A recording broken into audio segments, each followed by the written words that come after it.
En noviembre de 1918, a los 4 años del inicio de la Primera Guerra Mundial, el emperador de Alemania, el Kaiser Guillermo II, se había visto obligado a abdicar.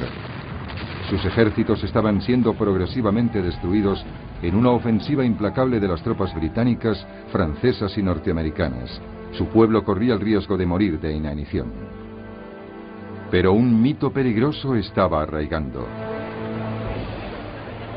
Las tropas y los generales alemanes pretendían hacer creer que no habían sido derrotados en la lucha, sino que habían sido traicionados por sus propios políticos timoratos.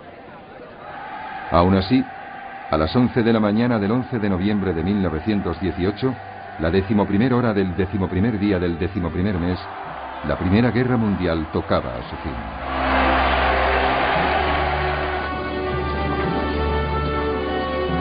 El 10 de noviembre de 1919, un año después, el presidente de Estados Unidos, Woodrow Wilson, llegó a Europa con la promesa de establecer un nuevo orden mundial. Convenció a los líderes mundiales de que se adhiriesen a una nueva sociedad de naciones. En el Tratado de Versalles acordaron que a partir de aquel momento las disputas no se resolverían combatiendo, sino mediante debates en el seno de la sociedad.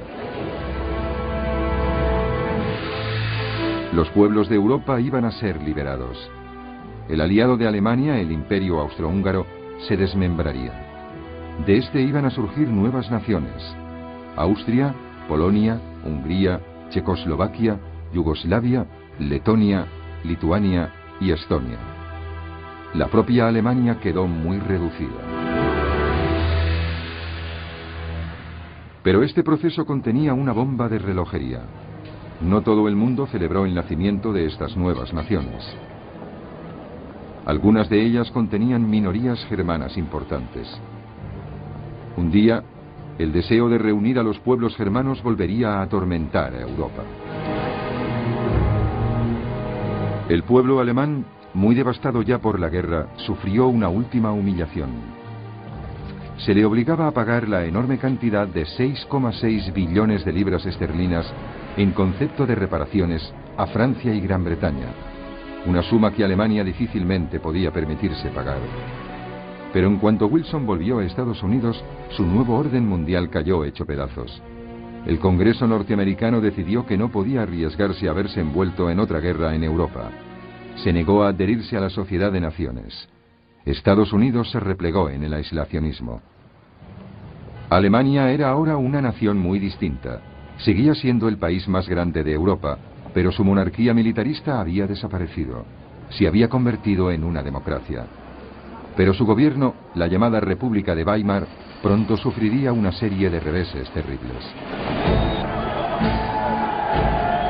De repente surgieron enfrentamientos callejeros entre los nacionalistas de extrema derecha y los comunistas que intentaban iniciar una revolución. Así las cosas, en 1923, una hiperinflación que ascendió hasta el 100% en un mes, arruinó el país. Los ahorros de la gente corriente quedaron en nada. En noviembre eran necesarios 400 millones de marcos para comprar un dólar.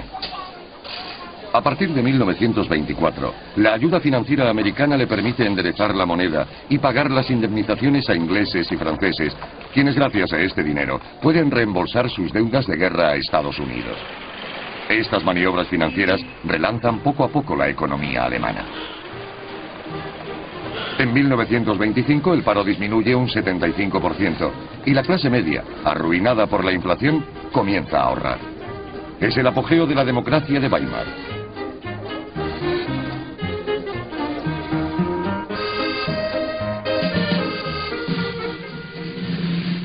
En la calle y en el Parlamento, la socialdemocracia se mantiene en el candelero. El ejército respeta al poder civil. Los comunistas hablan de la unidad de la izquierda. El Partido Nacional Socialista de Hitler, quien había apoyado la tentativa de alzamiento del general Ludendorff, solo tenía 14 escaños en el Reichstag.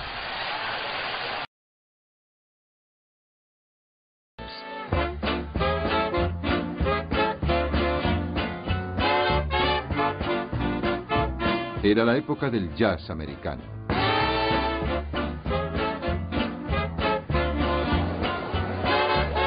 Durante la década de 1920, la nación se había concentrado en explotar sus extensos recursos. Estaba viviendo un gran auge económico que parecía no tener fin. Se hacían grandes fortunas tanto en la industria como en los mercados de valores. Estados Unidos parecía estar sumido en una búsqueda creciente del placer. Con tales distracciones, las molestias cada vez más serias de Japón en el Pacífico parecían quedar muy lejos. Norteamérica había reducido drásticamente su ejército después de la Primera Guerra Mundial y había acordado un tratado de limitación naval con Gran Bretaña, Francia y Japón. De hecho, con este tratado cedía la superioridad naval en el Pacífico a los japoneses. Y entonces llegó la Gran Depresión.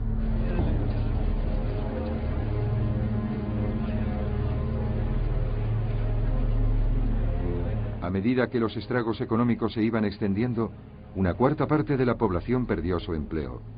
Decenas de miles de personas se quedaron sin hogar viviendo en pueblos de chabolas. La subida al poder de Mussolini en Italia en 1922 y de Hitler en Alemania en 1933 demostró que la victoria de la democracia liberal había sido solo aparente. Las causas de la crisis de la democracia fueron varias. La exacerbación del espíritu nacionalista de los pueblos afectados por los ajustes territoriales y el pago de grandes sumas de dinero en concepto de reparación. La crisis financiera del 29, que endureció la ya insostenible situación económica de algunos países que, como Alemania, acababa de sufrir una fuerte crisis, y las luchas internas por el poder en los estados nacionales de reciente creación, como Checoslovaquia o Yugoslavia, donde los grupos étnicos dominantes oprimían a las minorías nacionales. Lo característico de aquellas dictaduras es que eran nacionalistas, antimarxistas y a menudo antisemitas. Sus métodos fueron la prensa dirigida, la represión violenta de cualquier oposición política, la presencia de un líder carismático y el uso de la propaganda para persuadir a las masas.